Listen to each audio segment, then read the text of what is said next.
Φανταστείτε το πιο ήσυχο διάδρομο του Αρσακίου Εκάλης, τον ήχο ενός πιάνου που αντυχεί σε ένα σπίτι. Τώρα ξεχάστε τα όλα. Πώς ένας καθηγητής μουσικής, γόνος μιας από τις πιο σεβαστές οικογένειες των βορείων προαστίων, μετατράπηκε στον πρωταγωνιστή ενός εφιάλτη που η αστυνομία θα έκανε χρόνια να ξεχάσει. Ο Ιωάννης Κατσιλάμπρος δεν ήταν ο εγκληματίας που περιμένεις να δεις στις ειδήσεις. Ήταν το παιδί της διπλανής πόρτας, αν η πόρτα σου βρισκόταν σε μια έπαυλη στην Εκάλη. Γνώρισε τον έρωτα της ζωής του στα 18, σε μια τυπική καφετέρια, μέσα σε ένα σύννεφο από ακριβά αρώματα και υποσχέσεις. Μια σχέση ζωής, είπαν. Μια σχέση που θα κατέληγε σε μια ανατριχιαστική δικογραφία. Η Παναγιώτα Μαζαράκη, η σύζυγος, δεν ήταν απλώς μια μουσικός. Στα μάτια των άλλων ήταν μια γυναίκα που είχε κατακτήσει την κορυφή του κόσμου. Μια πιανίστα που μετέτρεπε τη σιωπή σε τέχνη. Όμως εδώ είναι το σημείο που παγώνει το αίμα.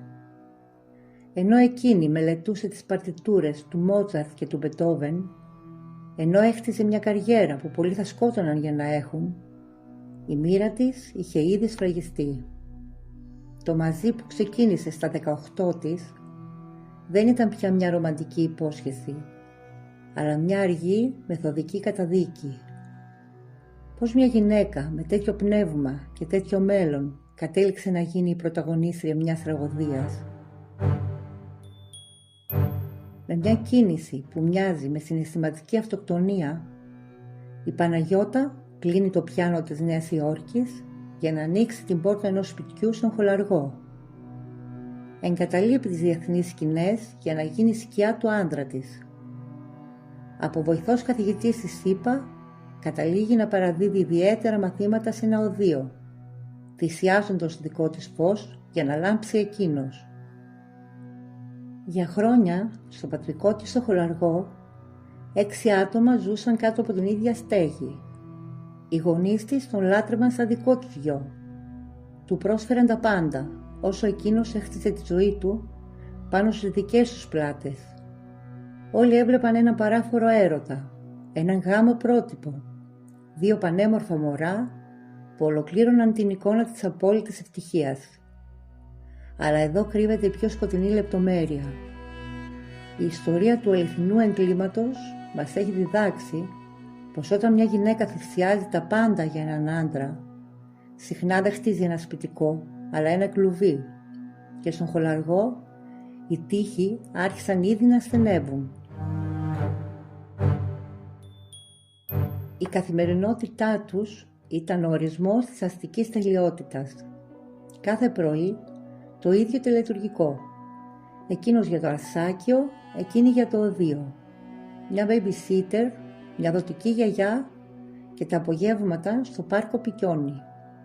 Οι γείτονες έβλεπαν το τέλειο ζευγάρι να σμπρώχνουν το καροτσάκι κάτω από τα πεύκα απέναντι από το σπίτι τους. Το ημερολόγιο έγραφε τέλη Αυγούστου. Η κολυμπήθρα από τη βάφτιση της κόρης τους δεν είχε καλά στεγνώσει όταν οι ψίθυροι μετατράπηκαν σε ρουλιαχτά. Μια γιορτή ζωής έγινε το πρελούδιο του θανάτου. Κάθε μέρα και ένας πόλεμος. Η κατάσταση είχε φτάσει σε τέτοιο σημείο κτηνοδείας που η μητέρα του Γιάννη αναγκαζόταν να φυγαδεύει τα παιδιά από το σπίτι.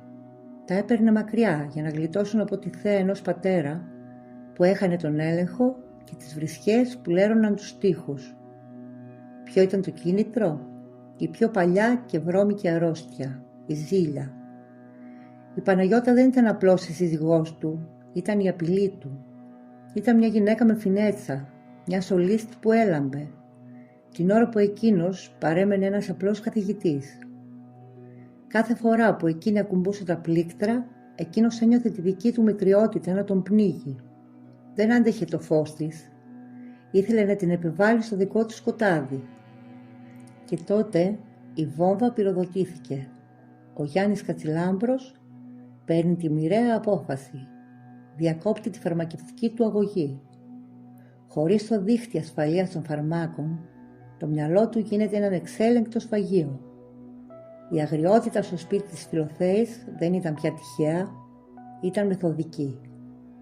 Όλοι έβλεπαν την καταιγίδα να έρχεται, αλλά κανείς δεν πίστευε ότι ο καθηγητής με τους καλούς τρόπους θα άφηνε κάτω την μπαγκέτα για να πιάσει το όπλο του εγκλήματος. Η παράσταση της καλής οικογένειας είχε τελειώσει.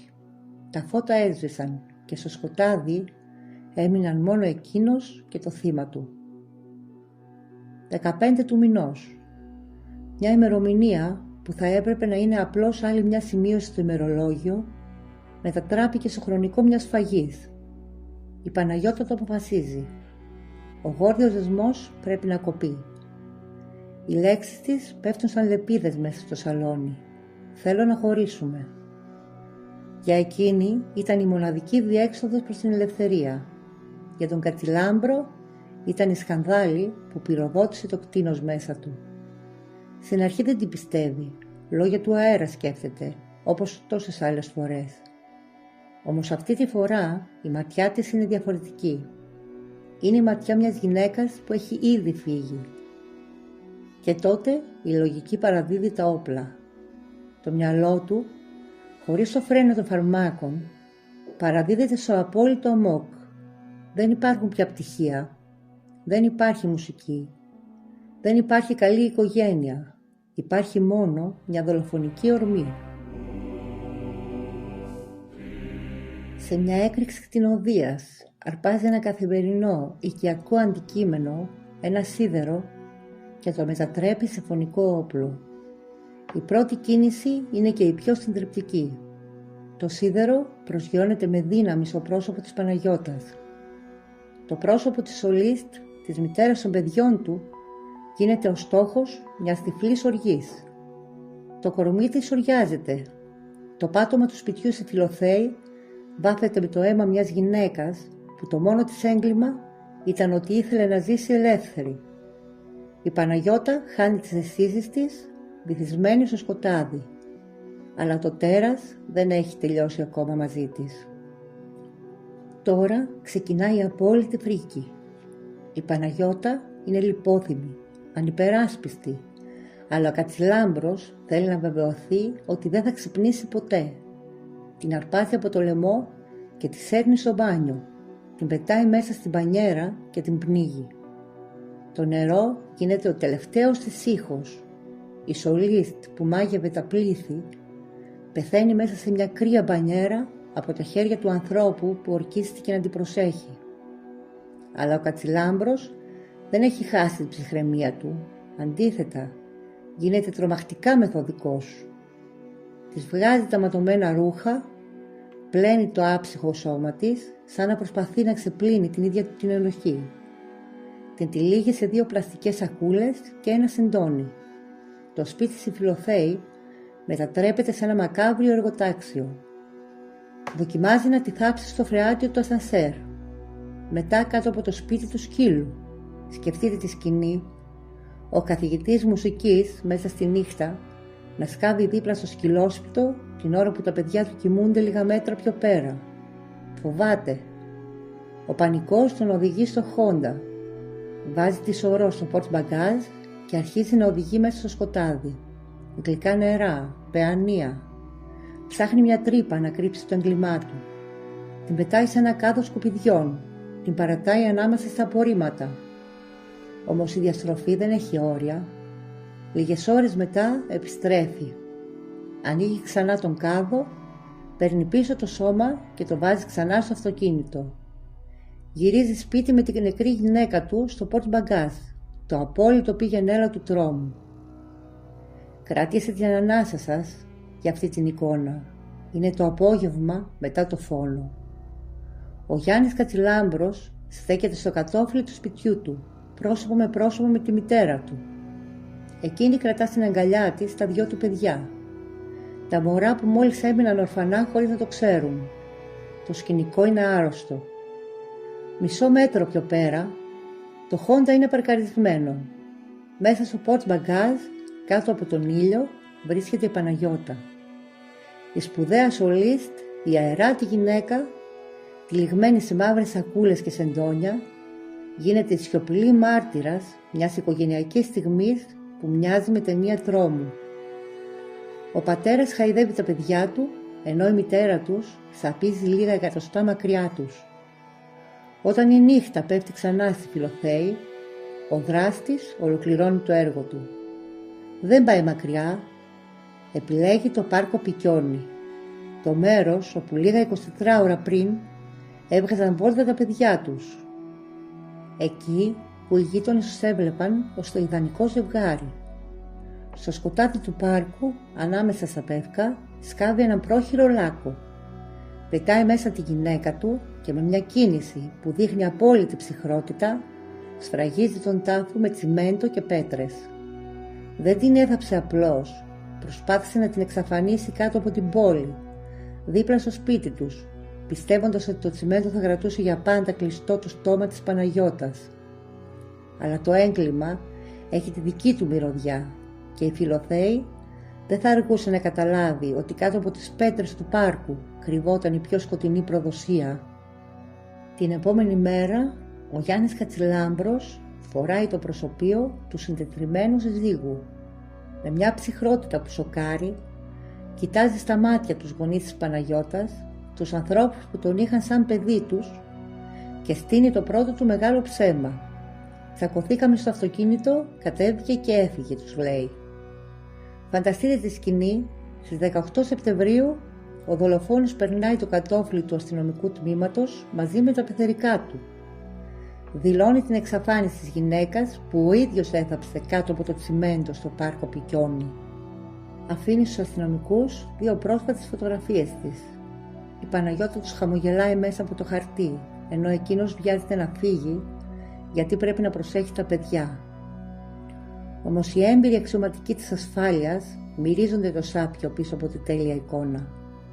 Την επόμενη μέρα τον καλούν ξανά. Τον κοιτάζουν στα μάτια και του ρίχνουν την ερώτηση φωτιά. «Μήπως τη χτυπήσατε?»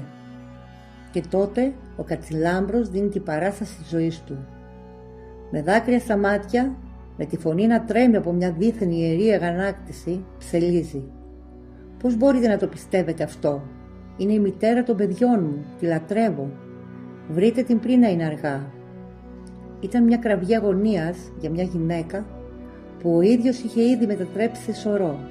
Ζητούσε να τη βρουν πριν να είναι αργά, ενώ το ρολόι για την Παναγιώτα είχε σταματήσει οριστικά στην μπανιέρα του σπιτιού της. Η διαστροφή ενός ανθρώπου που κλαίει για το θύμα που ο ίδιος τσιμέντωσε είναι το σημείο όπου η λογική σταματά και ξεκινά το απόλυτο σκοτάδι. Όλη την επόμενη εβδομάδα ο Ιωάννης Κατσιλάμπρος ακολουθεί ένα πρόγραμμα που προκαλεί ανατριχύλα. Το πρωί φοράει το κοστούμι του θλιμμένου συζύγου στην ασφάλεια και το απόγευμα μεταμορφώνεται στο στοργικό πατέρα. Παίρνει τα μωρά του, παίρνει το σκύλο του και βγαίνει για βόλτα. Πού? Στο πάρκο Πικιόνι. Φανταστείτε την εικόνα, τα παιδιά παίζουν και γελούν, ο σκύλος τρέχει και ο πατέρας στέκεται εκεί, μόλις 20 μέτρα μακριά από το σημείο που έριξε το τσιμέντο. Τα πόδια των παιδιών πατούν πάνω στο χώμα που κρύβει την νεκρή μητέρα τους, ενώ ο δολοφόνος τους τα επιβλέπει με μια ψυχρότητα που παγώνει το χρόνο. Η υποκρισία του δεν έχει πάτο. Τηλεφωνεί μανιωδώς στη διοικήτρια της ασφάλειας, πιέζοντας για νεότερα, ενώ την ίδια στιγμή καλεί την πεθερά του και καταρρέει στο ακουστικό. «Πες να γυρίσει», την εκλιπαρεί με λυγμούς. «Πες ότι τα παιδιά την περιμένουν». Ζητά από μια χαροκαμένη μάνα να μεταφέρει μήνυμα σε μια γυναίκα που ο ίδιος έπνιξε με τα ίδια του τα χέρια. Και μετά οι ώρες της αναμονής. Ο Κατσιλάμπρος βγαίνει στο μπαλκόνι του. Κάθεται εκεί για ώρες, με το βλέμμα καρφωμένο απέναντι, στο πάρκο, σαν τον καλλιτέχνη που θαυμάζει το μακάβριο έργο του. Κοιτάζει το τσιμέντο και τις πέτρες κάτω από τα δέντρα, περιμένοντας να δει αν το σκοτάδι θα κρατήσει το μυστικό του ή αν η γη θα ξεράσει την αλήθεια. Πόσο μπορεί να αντέξει ένας άνθρωπος να ζει μέσα σε ένα τέτοιο θέατρο του παραλόγου? Η αστυνομία τον παρακολουθούσε, αλλά κανείς δεν μπορούσε να φανταστεί ότι ο πόνος του ήταν τόσο κοντά στην πηγή του, μόλις μερικά βήματα από το σπίτι του. Αλλά το τσιμέντο δεν μπορεί να θάψει τη συνείδηση όσο και αν προσπαθήσεις. Ο Νικόλαος Κατσιλάμπρος, ο ομότιμος καθηγητής παθολογίας, ένας άνθρωπος που αφιέρωσε τη ζωή του στην επιστήμη και τη θεραπεία, ακούει το γιο του να του ομολογεί το αδιανόητο. Ο γιος του δεν είναι πια ο καθηγητής μουσικής του Αρσακίου, είναι ένας στραγγαλιστής που έθαψε την ύφη του σαν σκουπίδι, λίγα μέτρα μακριά από το σπίτι τους. Το σοκ είναι ακαριαίο, αλλά η αντίδραση του πατέρα είναι χειρουργική. Δεν υπήρξαν αγκαλιές, δεν υπήρχε συγκάλεψη. Ο πανεπιστημιακός άντρας, με την ψυχραιμία που του επέβαλε η επιστήμη του, πήρε τη μοναδική απόφαση που απέμενε. Κοίταξε το γιο του στα μάτια και του έδωσε μια εντολή. Πήγαινε τώρα στην ασφάλεια, πάρε δικηγόρο και παραδέξου τα πάντα. Ο δρόμος από τη Φιλοθέη μέχρι το τμήμα ήταν ο δρόμος χωρίς επιστροφή. Ο στοργικός σύζυγος που έκλαιγε μπροστά στις κάμερες και κλιπαρούσε την πεθερά του να γυρίσει η Παναγιώτα, έβγαλε τελικά τη μάσκα. Η ομολογία του ήταν η τελευταία νότα σε μια μακάβρια συμφωνία που κράτησε μια εβδομάδα. Χρειάστηκαν μόλις 2 ώρες. 2 ώρες απέναντι στους άντρες του ανθρωποκτονιών για να γκρεμιστεί το οικοδόμημα του ιδανικού συζύγου που έχτιζε επί μια εβδομάδα. Ο Ιωάννης Κατσιλάμπρος έσπασε. Η αλήθεια ξεχύθηκε σαν οξύ, καίγοντας κάθε ίχνος της προηγούμενης υποκρισίας του. Λίγο αργότερα, οι κάτοικοι της Φιλοθέης παρακολουθούσαν παγωμένοι μια απόκοσμη σκηνή. Ο καθηγητής μουσικής, με τις χειροπέδες να σφίγγουν τους καρπούς του, οδηγούσε τους αστυνομικούς στο πάρκο Πικιόνι. Εκεί, ανάμεσα στα πεύκα όπου έπαιζαν τα παιδιά του, έδειξε με το δάχτυλο το τσιμέντο. «Εδώ είναι», ψιθύρισε. Και τότε άρχισε το γνωστό εξοργιστικό ρεφρέν κάθε θήτη. «Μετάνιωσα, την αγαπούσα, ήταν προκλητική». Σύμφωνα με τον δολοφόνο, το έγκλημα της Παναγιώτας ήταν ότι τόλμησε να είναι επιθετική, ότι τόλμησε να ζητήσει την ελευθερία της. Για τον Κατσιλάμπρο, ο χωρισμός ήταν μια προσβολή που δεν μπορούσε να αντέξει. Και η λύση του ήταν ο πνιγμός, το τσιμέντο και η σιωπή. Η Παναγιώτα Μαζαράκη δεν πέθανε από αγάπη. Πέθανε από την ιδιοκτησιακή μανία ενός ανθρώπου που πίστευε ότι αν δεν την είχε εκείνος, δεν θα την είχε κανείς. Δυστυχώς κάποιοι άνθρωποι δεν μπορούν να διαχειριστούν τα συναισθήματά τους. Ένας από αυτούς ήταν και ο Κατσιλάμπρος. Εδώ μπαίνει η ψυχιατρική αγωγή. Επιβάλλεται να τηρείται. Αν δεν είχε σταματήσει την αγωγή του, αυτά τα παιδιά θα εξακολουθούσαν να έχουν τη μητέρα τους. Και αυτός δεν θα ζούσε μετέπειτα ψάχνοντας τα γιατί. Ισχυρίζεται πως η Παναγιώτα, η γυναίκα που έπνιξε και τύλιξε στις σακούλες, ήταν εκείνη που όρμησε με μαχαίρι. Προσπαθεί να πει στους δικαστές πως ο πνιγμός στην μπανιέρα και η ταφή στον πάρκο ήταν απλώς η αντίδραση ενός έντρομου άντρα. Μια ίστατη προσπάθεια να ελερώσει τη μνήμη της νεκρής για να σώσει το δικό του το Μάρι. Αλλά η διαστροφή του Κατσιλάμπρου δεν σταματά στην άμυνα. Μέσα στο ανακριτικό γραφείο, ο καθηγητής μουσικής αποφασίζει να παίξει το τελευταίο του βρώμικο χαρτί, τον υλισμό. Σύμφωνα με την ομολογία του, η Παναγιώτα δεν ήταν το θύμα, αλλά μια άπληστη γυναίκα που κυνηγούσε τίτλους ιδιοκτησίας. Μιλάει για ένα γραφείο στον πύργο των Αθηνών που εκείνη απαιτούσε να περάσει το όνομά της. Περιγράφει μια σύζυγο που πίεζε την πεθερά της να παραιτηθεί από την επικαρπία της έπαυλης στη Φιλοθέη. Ακούσε την ηρωνία. Ένας άνθρωπος που μόλις αφαίρεσε μια ζωή προσπαθεί να πείσει τον ανακριτή πως το πραγματικό θύμα ήταν η περιουσία του. Παρουσιάζει την Παναγιώτα ως μια γυναίκα που μετρούσε την αγάπη σε τετραγωνικά και ποσοστά ιδιοκτησίας, θέλοντας να δώσει στο φόνο μια χρειά δίκαιης αγανάκτησης. Στα μάτια του, οι οικονομικές αξιώσεις ήταν αρκετάς για να δικαιολογήσουν το αμόκ, το σίδερο και την πανιέρα. Για τον Κατσιλάμπρο, η Παναγιώτα έπρεπε να σιωπήσει, όχι μόνο γιατί ήθελε να φύγει, αλλά γιατί κόστιζε πολύ. Η καλή οικογένεια των βορείων προαστίων αποκαλύπτει πλέον το πιο αποκρουστικό της πρόσωπο, εκείνο που βάζει τα συμβόλαια πάνω από την ανθρώπινη ανάσα. Ακούστε τη σκηνή που προβάλλει να πλασάρει ο Κατσιλάμπρος. Μια σκηνή βγαλμένη από τη χειρότερη δυνατή σαπουνόπερα, αν η σαπουνόπερα αυτή δεν είχε καταλήξει σε νεκροτομείο. Παρουσιάζει την Παναγιώτα ως μια μενάδα που βεβηλώνει τα πάντα. Πετάει στέφανα, πετάει βέρες, σκίζει ακόμα και τη φωτογραφία του ίδιου του παιδιού. Και εκείνος, ο καθηγητής μουσικής, ισχυρίζεται πως ήταν ένας μάρτυρας. Η εικόνα που θέλει να θυμάστε. Εκείνος, ένας άντρας 36 ετών, κάθεται αβοήθητος, σκυμμένος σε ένα παιδικό καρεκλάκι στην κουζίνα. Την ώρα που η σωλής του πιάνου ορμάει με ένα μαχαίρι, εκείνος απλώς της πιάνει το χέρι και μετά, σαν πληγωμένο παιδί, ανεβαίνει στο υπνοδωμάτιο για να κλάψει. Είναι ένα αφήγημα που προκαλεί ήλιγκο. Προσπαθεί να μας πείσει πως μετά από αυτή τη δίθεν επίθεση, μετά τα δάκρυα στο δωμάτιο, η συνέχεια περιλάμβανε ένα σίδερο, μια μπανιέρα και έναν τάφο με τσιμέντο. Σύμφωνα με τον Κατσιλάμπρο, ο Φωνιάς δεν είναι αυτός που κρατάει το φτιάρι, αλλά εκείνη που τον ανάγκασε να το κάνει. Αλλά η επιστήμη και η λογική έχουν άλλη άποψη.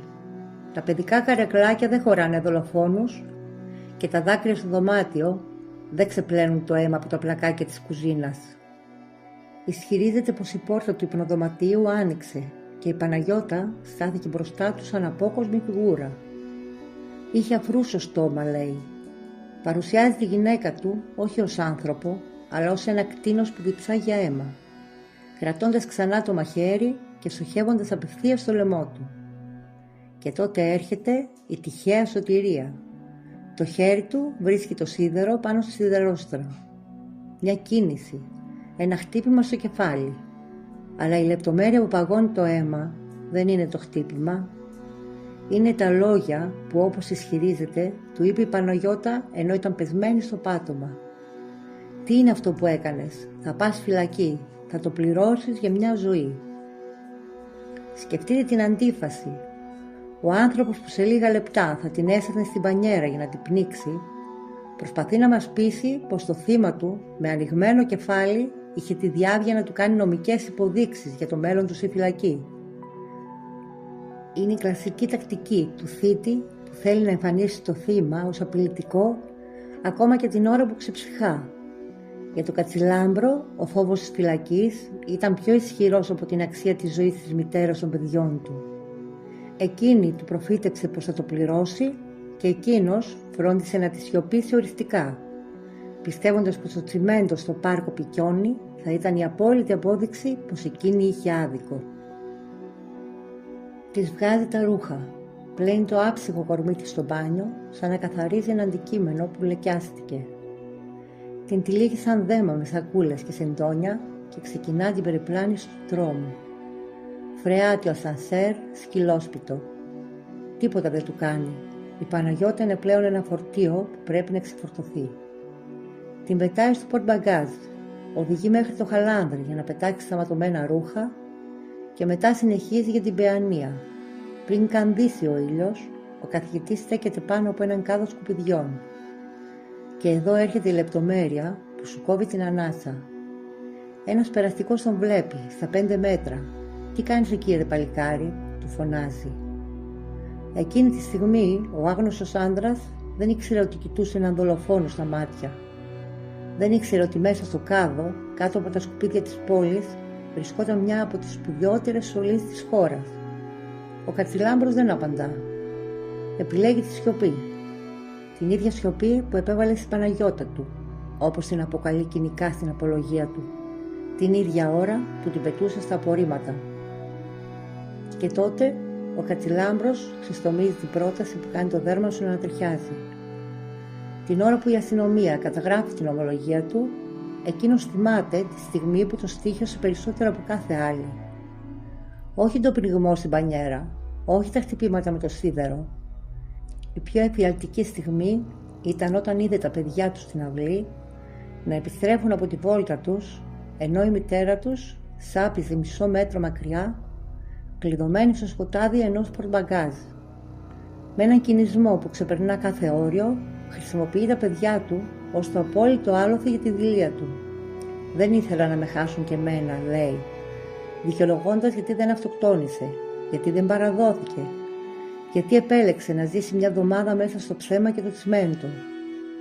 Για τον Ιωάννη Κατσιλάμπρο, ο θάνατος της Παναγιώτας ήταν μια απώλεια που τα παιδιά έπρεπε να υποστούν, αλλά η δική του ελευθερία ήταν μια αναγκαιότητα που έπρεπε να διαφυλαχθεί. Η αγάπη του, όπως την αποκαλεί, τελείωσε εκεί. Αφού έκανε το δρομολόγιο χολαργός Παιανία σαν να μεταφέρει εμπορεύματα, ο Κατσιλάμπρος επιστρέφει στον κάδο, παίρνει τη σωρό της Παναγιώτας πίσω στο πορτμπαγκάζ και περιμένει το σκοτάδι. Όταν πια έχει σουρουπώσει για τα καλά, ο καθηγητής μουσικής βγαίνει από το σπίτι του εξοπλισμένος. Ένα φτιάρι, μια αξίνα και η πιο ανατριχιαστική λεπτομέρεια όλων, ένας παιδικός φακός. Με το φως ενός παιχνιδιού, του ίδιου φακού που ίσως χρησιμοποιούσαν τα παιδιά του για να παίζουν, εκείνος κάβει το λάκκο της μητέρας τους στο πάρκο Πικιόνι. Αλλά ο Κατσιλάμπρος δεν σταματά στο χώμα, θέλει η σιωπή της να είναι οριστική. Τα ξημερώματα της Τετάρτης, την ώρα που η Φιλοθέη κοιμάται, εκείνος φτιάχνει τσιμέντο σε ένα καροτσάκι, μεθοδικά, ψυχρά, σφραγίζει τη γυναίκα του κάτω από μια στρώση μπετόνου. Μια στρώση τσιμέντο, μετά χώμα, μετά πέτρες. Ένα μακάβριο σάντουιτς υλικών πάνω από τη γυναίκα που ισχυρίζεται ότι λάτρευε. 15 Ιανουαρίου. Μεικτό ορκωτό δικαστήριο Αθηνών. Η εισαγγελέας στάθηκε απέναντι στον Ιωάννη Κατσιλάμπρο και του έδειξε το πραγματικό του εαυτό στον καθρέφτη της δικαιοσύνης. Έναν άνθρωπο που δεν έμαθε ποτέ να χάνει, να μοιράζεται ή να ακούει το όχι. Έναν άνθρωπο που έβλεπε την Παναγιώτα όχι ως σύντροφο, αλλά ως ένα τρόπαιο που όφιλε να μένει στη σκιά του. Κάθε φορά που εκείνη ακουμπούσε τα πλήκτρα του πιάνου και ο κόσμος την αποφθέωνε, εκείνος ένιωθε το μίσος να φουντώνει. Δεν άντεχε να είναι η Παναγιώτα κάτι ανώτερο από αυτόν. Προτίμησε να την εξαφανίσει από το πρόσωπο της γης παρά να τη δει να πετάει μακριά του. Καταδίκασε τα παιδιά του να ζήσουν χωρίς μητέρα, βρόντιξε η εισαγγελέας, και η απάντηση του δικαστηρίου ήταν η μόνη που μπορούσε να σταθεί απέναντι σε τέτοια κτηνοδία. Ισόβια κάθριξη. Ο καθηγητής μουσικής ήξερε πάντα να κρατάει το ρυθμό. Ακόμα και τότε, από το σκοτάδι της φυλακής, προσπαθούσε να διευθύνει μια μακάβρια ορχήστρα. Χρησιμοποιούσε τη μητέρα του ως βαποράκι για να περάσει ένα κινητό τηλέφωνο στο μικρό του γιο. Γιατί ο έλεγχος ήταν το μόνο ναρκωτικό που του απέμεινε. Τους έστελνε δώρα, κομποσκίνια, σταυρούς και παραμύθια. Μια απελπισμένη προσπάθεια να χτίσει το προφίλ του εξεβούς πατέρα, την ώρα που η δική του απολογία προκαλούσε ένα τριχύλα. Δεν ήθελα να τη σκοτώσω, ήμουν σε άμυνα. Το θράσος του δεν είχε όρια. Αρνιόταν να ζητήσει αποφυλάκηση, όχι από μεταμέλεια, αλλά γιατί ήξερε ότι το παιχνίδι είχε χαθεί. Το σπίτι της γιαγιάς, της μητέρας του δολοφόνου, έγινε το πρώτο πρόχειρο καταφύγιο για τα παιδιά. Εκεί, υπό το άγρυπνο βλέμμα των ειδικών, τα δύο παιδιά προσπαθούσαν να καταλάβουν γιατί ο κόσμος τους μύριζε πια φόβο. Αλλά έξω από τους τοίχους αυτού του καταφυγίου, ένας άλλος παραλογισμός βρισκόταν σε πλήρη εξέλιξη. Η οικογένεια του μουσικού και η οικογένεια της νεκρής πιανίστας όπλησαν τα νομικά τους επιχειρήματα. Κανείς δεν υποχωρούσε, κανείς δεν σήκωνε το τηλέφωνο. Η κυδαιμονία των παιδιών δεν ήταν πια μια πράξη φροντίδας, αλλά ένα τρόπαιο που έπρεπε να κερδιθεί στις δικαστικές αίθουσες. Δεν υπήρχε διάλογος, λένε οι μάρτυρες. Υπήρχε μόνο το εγώ και η οργή. Όμως μέσα σε αυτό το τοξικό κλίμα συνέβη το αναπάντεχο. Καθώς οι δικηγόροι ετοίμαζαν τις επιθέσεις τους, η σκληρή πραγματικότητα χτύπησε την πόρτα. Κατάλαβαν ότι αν συνέχιζαν αυτό το πόλεμο φθοράς, το μόνο που θα κατάφερναν θα ήταν να αποτελειώσουν ό,τι άφησε όρθιο ο Γιάννης Κατσιλάμπρος. Έτσι, μέσα από τις τάχτες της τραγωδίας, γεννήθηκε μια συμφωνία, η συνεπιμέλεια. Τα παιδιά θα μοίραζαν το χρόνο τους ανάμεσα στα δύο σπίτια, ανάμεσα σε δύο κόσμους που τους θύμισαν συνεχώς την απώλεια. Από τη μία η πλευρά της πιανίστας που θρηνούσε την άδικη απώλεια και από την άλλη η πλευρά του μουσικού που κουβαλούσε το στίγμα του θήτη. Μια ισορροπία τρόμου που όμως ήταν η μόνη σανίδα σωτηρίας για τα δύο μικρά παιδιά. Στην πορεία η λύση των παππούδων απορρίφθηκε ως ακατάλληλη. Δύο ηλικιωμένοι άνθρωποι, λυγισμένοι από το βάρος της τροπής και του πένθους, δεν μπορούσαν να σηκώσουν το μέλλον δύο παιδιών που είδαν την κόλαση. Έπρεπε να βρεθεί άλλη λύση. Η Βασιλική, η αδερφή της δολοφονημένης πιανίστας, αναλαμβάνει τον ρόλο της αναπληρωματικής μητέρας. Χαρίζει στα παιδιά την καθημερινότητα, το χάδι, τη ζεστασιά. Από την άλλη πλευρά, η οικογένεια Κατσιλάμπρου, με την τεράστια οικονομική επιφάνεια που δεν κατάφερε να εξαγοράσει την ηθική του γιού της, αναλαμβάνει το ταμείο. Πληρώνουν για να εξασφαλίσουν ότι η ζωή των παιδιών θα συνεχιστεί με την πολυτέλεια που είχαν οι φιλοθέοι, έστω και αν αυτή η πολυτέλεια είναι ποτισμένη με αίμα. Τα παιδιά ζουν μια φυσιολογική ζωή, δηλώνει η γιαγιά τους. Μια λέξη που ακούγεται σχεδόν ειρωνική. Πόσο φυσιολογικό είναι να σε μεγαλώνει η θεία σου επειδή ο πατέρας σου έπνιξε τη μητέρα σου. Ιούνιος 2014. Ο Γιάννης Κατσιλάμπρος κάθεται ξανά στο εδόλιο. Ο άνθρωπος που τσιμέντωσε τη σύζυγό του στο πάρκο που έπαιζαν τα παιδιά τους τώρα ζητάει έλεος. Η απολογία του, ένα κρεσέντο αυτολύπησης. Τον μισώ αυτόν σοκαθρέφτη, δηλώνει μπροστά στους δικαστές, ενώ οι συγγενείς της Παναγιώτας Μαζαράκη ξεσπούν σε λεκτικές επιθέσεις, θυμίζοντάς του ότι ο καυγάς που επικαλείται κατέληξε σε ένα φρικτό πνιγμό μέσα σε μια μπανιέρα. Όμως το πραγματικό σοκ δεν ήρθε από τα λόγια του, αλλά από την απόφαση.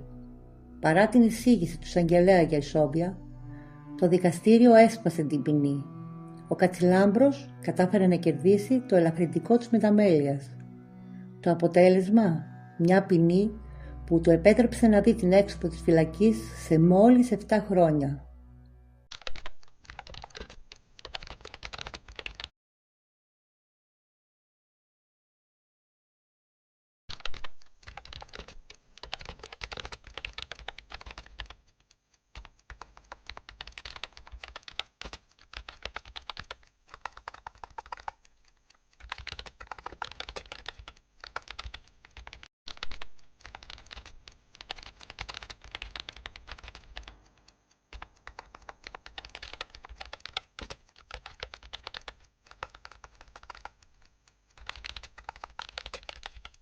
Σήμερα ο άνθρωπος που κάποτε έθαβε τη γυναίκα του σε ρηχό τάφο κυκλοφορεί ελεύθερος. Διατηρεί κανάλι στο διαδίκτυο, ανεβάζει τη μουσική του και συνεχίζει τη ζωή του.